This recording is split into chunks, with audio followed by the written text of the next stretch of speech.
Minsan ba naiisip ninyo na tayo naman kaya yung hindi magparamdam? Hanapin kaya nila tayo? Like, mamimiss din kaya nila yung mga ginagawa natin? Like yung mga random text, yung mag-good night, mag-good morning, yung kumain ka na ba? Kasi di ba tayong mga mas lamang magmahal, tayo talaga yung mas nagpaparamdam ng totoong love sa kanila at ng concern. Na syempre, hinahanap din natin na sana minsan maramdaman din natin. At kung yun ang magiging daan para maalala nila tayo, sa tingin nyo ba gagawin nyo? Ang hirap din, no? Pero kasi minsan doon mo iisipin na, shit, paano kapag hindi niya ako naalala? Mas masakit yun. Ibig sabihin, wala talaga siyang pakialam sa'yo. Tayo na lang talaga yung nag-a-assume.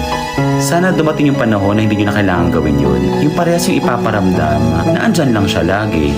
Na hindi mo siya kayang mawala, hindi kanya kayang mawala. Ang sarap kasi sa pakiramdam kapag ganun eh. Dalangin ko na makatagpo kayo ng taong hahanapin kayo hanggang dulo. At yung pangalan mo lang yung hahanap-hanapin niya.